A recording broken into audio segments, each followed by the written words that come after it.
Friends, मैं महक सबली आप सभी का आप ही की इस लर्न टू लीड ट्यूटोरियल्स में एक बार फिर से स्वागत करती हूँ। फ्रेंड्स, जैसे कि आप सब जानते हैं, ये चैनल भारत का 100% निःशुल्क सोशल एजुकेशनल चैनल है। ये चैनल आप ही के लिए बनाया गया है, जिसके द्वारा पूरे भारत में मौजूद बच्चे जो शैक्षिक परीक्षाओं में उत्तीर्ण होना चाहते हैं 100% निःशुल्क तैयारी कर रहे हैं। इस चैनल में हम आपको UGC, NET, JRF, CTET, PTET, KVS, NVS, MEd, BEd और इससे संबंधित सभी परीक्षाओं की तैयारी करवा रहे हैं। फ्रेंड्स, ये चैनल भारत का 100% निःशुल्क एजुकेशनल चैनल है, जिसके द्वारा पूरे भारत में मौजूद बच्चे जो हैं वो शिक्षा प्राप्त कर रहे हैं।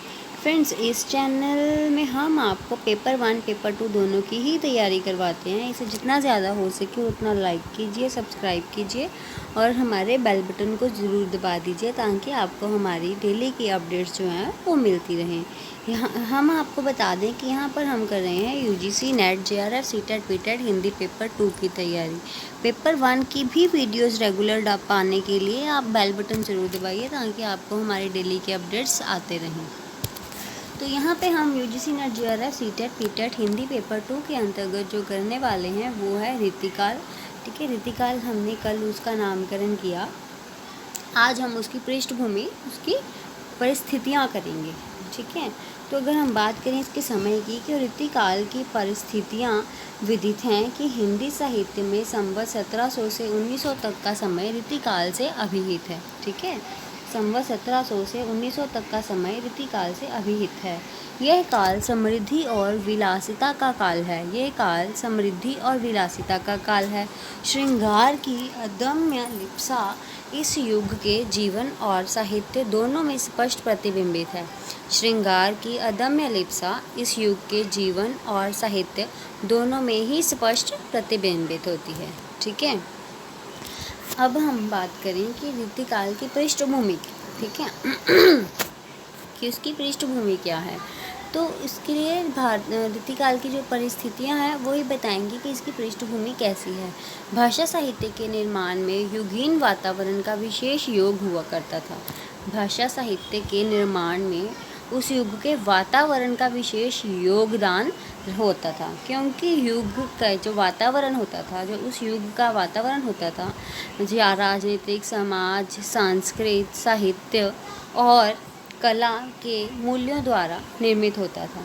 भाषा साहित्य के निर्माण में युगीन वातावरण का विशेष योग हुआ करता था, क्योंकि युगीन वातावरण राजनीतिक, समाज, सांस्कृतिक, साहित्य और कला के मूल्यों द्वारा निर्मित होता है। इसलिए इन सभी के प्रभाव पड़ता था, तो ही जो था वो साहित्य निर्माण होता था। यहाँ रीतिकाल की परिस्थितियों के बारे में उल्लेख किया गया है। यहाँ पे हम क्या करेंगे, आज रीतिकाल की परिस्थितियाँ करेंगे। तो अगर हम बात कर रहे हैं रीतिकाल की परिस्थितियों की, तो रीतिकाल की मुख्यतः 4 परिस्थितियाँ हैं। कौन कौन सी? राजनीतिक परिस्थितियाँ, सामाजिक परिस्थितियाँ, सांस्कृतिक परिस्थितियाँ और साहित्यिक परिस्थितियाँ। ठीक है, कौन कौन सी? राजनीतिक परिस्थितियाँ कि उस समय में राजनीतिक परिस्थितियाँ कैसी थी, सामाजिक परिस्थितियाँ, रीतिकाल के समय की जो समाज की परिस्थितियाँ थी वो कैसी थी, सांस्कृतिक परिस्थितियाँ, संस्कृति कैसी थी उस समय की, साहित्य एवं कला, साहित्य और कला की क्या स्थितियाँ थी वहाँ उस समय। ये सारी चीज़ों को ध्यान में हम रखते हुए रीतिकाल का जो था वो साहित्य रचा गया था। तो इसलिए अगर हमने रीतिकाल की पृष्ठभूमि देखनी है तो हमें उनकी परिस्थितियों को देखना होगा। तो ये जो 4 परिस्थितियां हैं, राजनीतिक, सामाजिक, सांस्कृतिक और साहित्यिक, ये हम आज कर रहे हैं। अब हम बात करें रीतिकाल की सामाजिक सांस्कृतिक पृष्ठभूमि की। भाषा साहित्य के निर्माण में युगीन वातावरण का विशेष योगदान होता है। भाषा साहित्य के निर्माण में युगीन वातावरण का विशेष योगदान होता है। प्रत्येक युग का वातावरण राजनीतिक, सामाजिक, सांस्कृतिक और कला के मूल्यों द्वारा निर्मित होता है। हर युग का जो वातावरण होता है वो राजनीतिक, सामाजिक, सांस्कृतिक और कला के मूल्यों द्वारा निर्मित होता है। इसलिए युग विशेष के साहित्य के अध्ययन के लिए तत्कालीन राजनीतिक, सामाजिक और सांस्कृतिक परिस्थितियों का ज्ञान होना आवश्यक है। ठीक है, क्या कह रहे हैं? इसलिए युग विशेष के साहित्य के अध्ययन के लिए उस समय की राजनीतिक, सामाजिक, सांस्कृतिक परिस्थितियों का साहित्य एवं कला का आवश्यक ज्ञान होना भी ज़रूरी है। रीतिकाल की पृष्ठभूमि के संदर्भ में विभिन्न परिस्थितियों का विवरण निम्नलिखित है। अगर हम रीतिकाल की पृष्ठभूमि के संदर्भ में बात करें तो विभिन्न परिस्थितियों का विवरण जो है वो निम्नलिखित है। तो वो है, पहली है राजनीतिक परिस्थितियाँ। अगर राजनीतिक परिस्थिति की बात करें तो राजनीतिक दृष्टि से काल मुगलों के शासन के वैभव के चरमोत्कर्ष और उसके बाद उत्तरोत्तर काल के ह्रास, पतन और विनाश का काल था। राजनीतिक दृष्टि से काल मुगलों के शासन के वैभव के चरमोत्कर्ष, जो मुगलों का शासन था उनका जो वैभव था उसके चरमोत्कर्ष पर था, और उसके बाद उत्तरोत्तर काल के ह्रास, और जो उत्तरोत्तर काल था उसके ह्रास, पतन, विनाश का काल था। शाहजहां के शासनकाल में मुगल वैभव अपनी चरम सीमा पर था। शाहजहां के जो काल था उसके अंतर्गत जो मुगल वैभव था वह क्या था, अपनी चरम सीमा पर था। राजदरबारों में वैभव, भव्यता और अलंकरण प्रमुख था। राजदरबारों में वैभव, भव्यता और अलंकरण प्रमुख था। राजा और सामंत मनोरंजन के लिए गुणीजनों, कवियों और कलाकारों को प्रश्रय देते थे। ठीक है, राजा और सामंत मनोरंजन के लिए गुणीजनों को, कवियों को और कलाकारों को आश्रय देते थे। जहांगीर ने अपने शासनकाल में राज्य का विस्तार किया था। जहांगीर ने अपने शासनकाल में राज्य का विस्तार किया था। उसे शाहजहां ने दक्षिण भारत तक विस्तृत कर दिया। शाहजहां ने उसे क्या कर दिया, दक्षिण भारत तक विस्तृत कर दिया।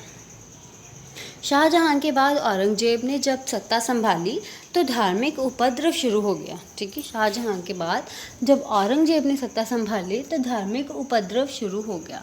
ठीक है, परिणाम स्वरूप उसका शासनकाल इन्हीं उपद्रवों में समाप्त हो गया। परिणाम स्वरूप उनका शासनकाल इन्हीं उपद्रवों में समाप्त हो गया। इसके पश्चात उत्तरवर्ती मुगल शासन प्रारंभ हुआ। ये शासन धीरे धीरे कमज़ोर होता गया और मुगलों पर अंग्रेज़ों का अधिकार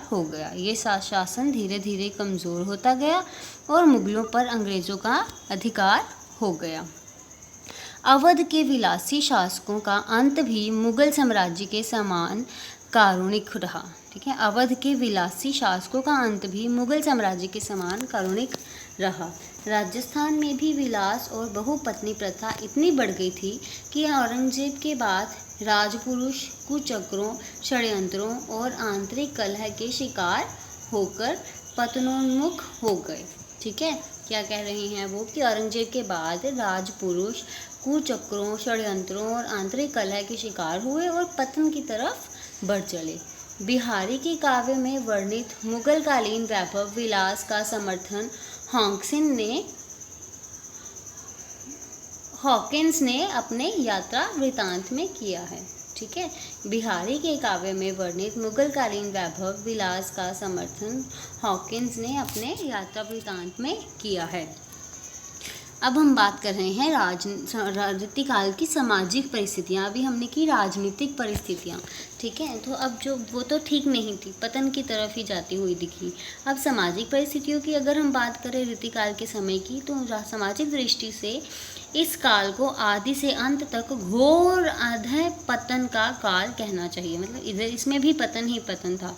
इस काल में सामंतवाद का बोलबाला था, जिस कारण सामंतशाही का जन सामान्य पर भी पड़ रहा था। ठीक है, जो सामंतशाही का प्रभाव था वो जन सामान्य पर भी पड़ रहा था। सामाजिक व्यवस्था का केंद्र बिंदु बादशाह था। सामाजिक व्यवस्था का केंद्र बिंदु कौन था? बादशाह था। इस वर्ग के श्रमजीवी, कृषक, सेठ, साहूकार, व्यापारी आदि सभी शोषित थे। इस वर्ग के श्रमजीवी, कृषक, सेठ, साहूकार, व्यापारी आदि सभी शोषित थे। यहाँ जनसाधारण की चिकित्सा का प्रबंध भी नहीं था।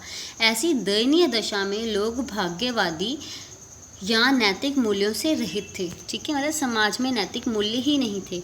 ऐसी दयनीय दशा थी उनकी कि वो भाग्यवादी या फिर नैतिक मूल्यों से विचलित थे, अलग थे। कार्य सिद्धि के लिए उत्कोच, घूस, ठीक है, लेना देना साधारण बात थी। अपना काम निकलवाने के लिए रिश्वत देना आम बात थी, जिस कारण विलासिता की प्रवृत्ति बढ़ गई और नारी मात्र भोग बनकर ही रह गई थी।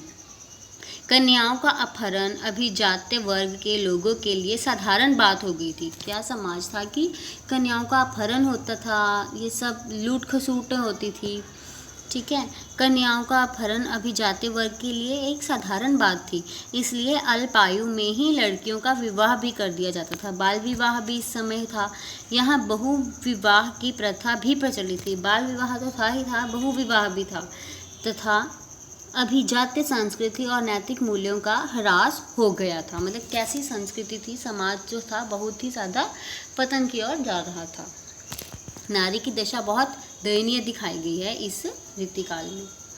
सामाजिक परिस्थितियों के समान ही अब हम बात कर रहे हैं सांस्कृतिक परिस्थितियों की। हमने बात की राजनीतिक परिस्थितियों की, सामाजिक परिस्थितियों की। अब हम थर्ड नंबर पे जो बात कर रहे हैं वो है हमारी सांस्कृतिक परिस्थितियाँ। सामाजिक परिस्थितियों के साथ ही सांस्कृतिक परिस्थितियाँ भी अत्यंत दयनीय थी। अकबर, जहांगीर और शाहजहां की उदारवादी नीति भी औरंगजेब के शासनकाल में समाप्त हो गई थी। अकबर, जहांगीर और शाहजहां की जो उदारवादी नीति थी वो औरंगजेब के शासनकाल में समाप्त हो गई थी। औरंगजेब की जो कट्टरता थी ना, उसके कारण धार्मिक कार्य व्यापार भी नहीं हो पा रहा था। औरंगजेब की कट्टरता के कारण धार्मिक व्यापार कार्य भी नहीं हो पा रहा था। अंधविश्वास इतना बढ़ गया था कि हिंदू मंदिरों में तथा मुसलमान पीरों के तकिए पर जाकर मनोरथ सिद्ध करते थे। जनता के अंधविश्वास का लाभ पुजारी और मौलवी उठाते थे। रामलीलाओं, रामचरितमानस के पाठ का प्रभाव केवल मनोविनोद तक ही सीमित रह गया था। ठीक है, इसका क्या मतलब कि सांस्कृतिक जो परिस्थितियाँ थी वो भी बहुत खराब थी। राजनीतिक परिस्थितियाँ भी रीतिकाल में खराब थी। सामाजिक परिस्थितियाँ भी रीतिकाल में पतन की ओर ही जाती हुई दिखाई दी हैं। और अगर हम बात करें सांस्कृतिक परिस्थितियाँ की तो वो भी बहुत ही दयनीय हैं। अंधविश्वास ही यहाँ पर था। अपने मनोरथ सिद्ध करने के लिए भगवान की पूजा की जाती थी। हिंदू अपने मनोरथ सिद्ध करने के लिए मंदिरों में और मुसलमान अपने मनोरथ सिद्ध करने के लिए पीरों के तकिए पर जाकर अपने मनोरथ सिद्ध करते थे। और जनता के अंधविश्वास का लाभ पुजारी तथा मौलवी उठाते थे। रामलीलाएं और रामचरितमानस के पाठ का प्रभाव केवल मनोविनोद तक ही सीमित था। अब रीतिकाल की साहित्यिक परिस्थितियाँ नंबर 4। हमने कौन कौन सी परिस्थितियाँ की हैं रीतिकाल की? हमने रीतिकाल की हैं राजनीतिक, सामाजिक, सांस्कृतिक और अब हम कर रहे हैं साहित्यिक परिस्थितियों की। ठीक है फ्रेंड्स, इसके हम वस्तुनिष्ठ प्रश्न भी करेंगे इनसे रिलेटेड, लेकिन वीकेंड में। ठीक है, अगर हम बात करें साहित्यिक परिस्थितियों की तो साहित्य और कला की दृष्टि से ये काल अत्यंत समृद्ध रहा है। ठीक है, राजनीतिक परिस्थिति पतन की ओर, सामाजिक परिस्थिति भी बड़ी दयनीय और सांस्कृतिक स्थिति भी ठीक नहीं। लेकिन अगर हम साहित्य और कला की दृष्टि की बात करें तो ये अत्यंत समृद्ध रहा है। यहाँ पर ये जो है ठीक रही है इसकी स्थिति। साहित्य और कला की दृष्टि से ये काल अत्यंत समृद्ध रहा है। इस काल के कवि साधारण परिवार से होते थे। इस काल के कवि साधारण परिवार से होते थे। इस काल के कवि साधारण परिवार से होते थे, परंतु उन्हें सही वृत्ति मतलब सही जीविका मिल जाती थी एवं उनकी गणना प्रतिष्ठित लोगों में होती थी। होते वो साधारण परिवार से थे जो कवि, लेकिन उनकी जो जीविका थी, सैलरी थी, वेतन था, वो उनको सही मिलता था, सही ठीक मिल जाता था, जिससे कि उनका जो गणना थी वो प्रतिष्ठित लोगों में होती थी कवियों की। कवियों का उचित सम्मान एवं प्रतिष्ठा कला को प्रोत्साहित करने के लिए होता था। जो कवियों का उचित सम्मान एवं प्रतिष्ठा है वो क्यों होता था? कला को प्रोत्साहित करने के लिए होता था। कवियों को प्रोत्साहित करेंगे तो वो और भी सुंदर कलाएं करेंगे, लिखेंगी। वे चमत्कार पूर्ण काव्य रचना करने को कवि कर्म की सफलता मानते थे। ठीक है, रीतिकाल के समय में जो चमत्कार पूर्ण काव्य रचना होते हैं ना, उनकी रचनाएं चमत्कार पूर्ण काव्य रचनाओं करने वालों को कवि कर्म की सफलता मानते थे, जिस कारण उनका काव्य श्रृंगार के संकुचित क्षेत्र में ही सिमट कर रह गया था। मतलब वो श्रृंगार रस की उसमें प्रधानता थी। इससे हमें यही पता चलता है कि इसमें श्रृंगार रस की प्रधानता थी। ठीक है, ठीक है फ्रेंड्स, तो ये हमने की हैं परिस्थितियाँ। ठीक है, कौन कौन सी परिस्थितियाँ की हैं हमने रीतिकाल की? रीतिकाल का समय है 1700 से 1900 संवत। अब जो इसकी परिस्थितियाँ वो हमने 4 परिस्थितियाँ की हैं, राजनीतिक परिस्थितियाँ, सामाजिक परिस्थितियाँ और कौन सी साहित्यिक परिस्थितियाँ और सांस्कृतिक परिस्थितियाँ। अगर हम बात करें यहाँ पर राजनीतिक परिस्थितियों की, तो राजनीतिक परिस्थितियाँ जो है वो पतन की ओर जा रही थी। सामाजिक परिस्थितियों की बात करें तो दशा बहुत ही ख़राब थी। बाल विवाह हो रहे थे, बहु विवाह हो रहे थे, नारी की दशा बहुत ख़राब थी। ठीक है, नारी जो चीज़ सिर्फ एक भोग विलास का ही वस्तु बनकर रह गई थी।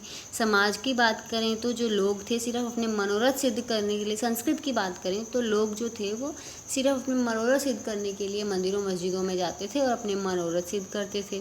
ठीक है, तो लेकिन जो साहित्य और कला की दृष्टि से ही बस इस काल को समृद्ध कहा गया है, लेकिन इसमें भी श्रृंगार रस की ही प्रधानता होने के कारण सिर्फ ये श्रृंगार रस तक ही सीमित कर रह गया है। ठीक है फ्रेंड्स, तो आप इसको जरूर देखिएगा, पढ़िएगा, समझिएगा। Okay friends, thank you for watching our video. Thank you so much.